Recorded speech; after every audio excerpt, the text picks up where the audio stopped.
Rašan je vlastně cvičitel, to znamená, že umí pálit z obou dvou stran. Dneska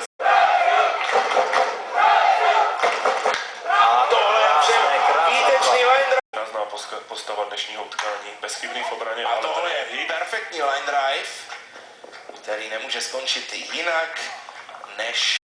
Daj, Gracjan! Jo!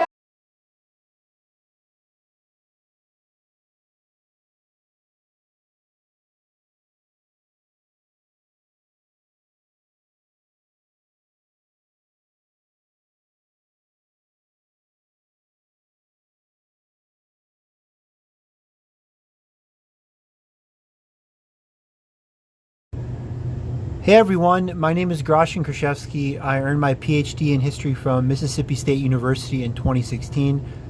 I'm the author of the novel Thermonuclear Mirth, the book of essays The Hippo Lectures, the novel The Holdout, the novel Seraphim and the Dust Plague, and then my dissertation became my first academic book, A Study of Catholics in the South, published by Kent State University Press in 2020, Catholic Confederates.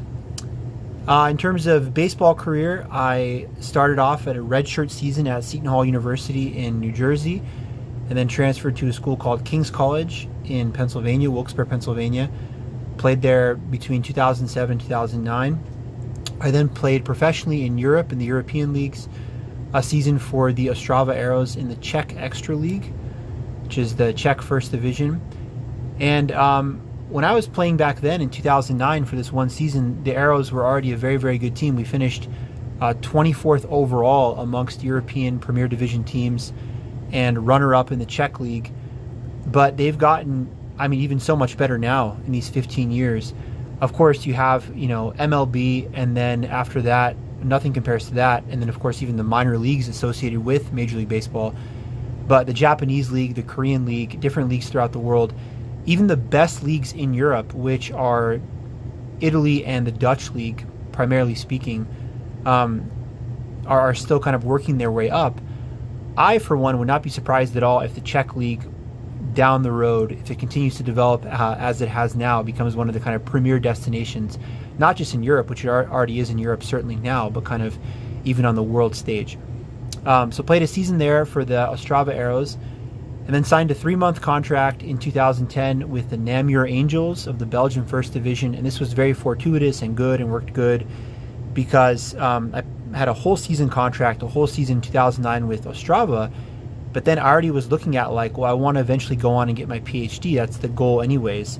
Play baseball as long as I can, but, try to enter academia. And so it was awesome that I got this offer just for 3 months for the first half of the season. Was able to continue my career overseas and then come back and enter grad school, which I did in the fall of 2010. I was briefly following a successful tryout in Atlanta, Georgia in 2012, signed to this independent team in Texas called the Pecos Bills.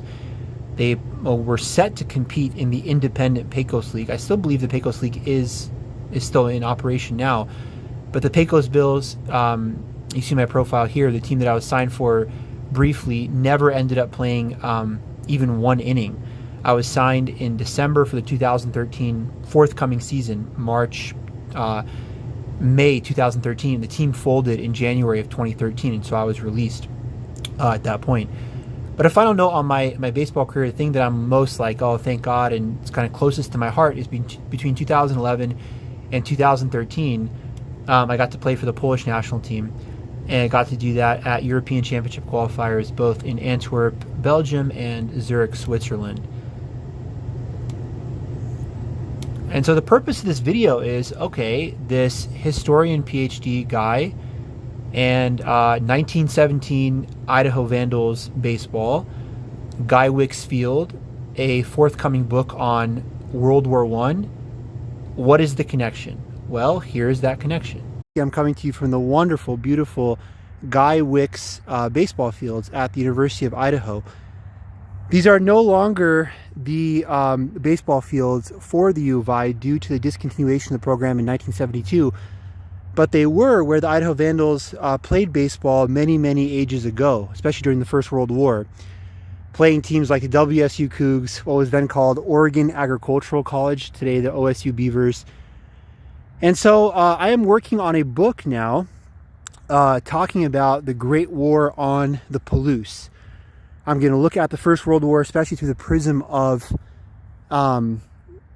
the college students, the men who ended up fighting during the First World War, who were U of I and WSU grads. And I thought the best way that I could conduct this research, in addition to the research that I've been doing from a strictly academic standpoint, which of course is just reading a billion newspapers from that time, especially the student newspapers of the U of I and WSU, the Argonaut and Evergreen respectively. Total shout out to the librarians, everyone on staff who does a wonderful job digitizing those. They're very user friendly. In addition to doing research in that way, and that research is near completion, I have something now like over 100,000 words, just kind of primary documents. And so now the process will be, of course, to organize that and begin writing the book.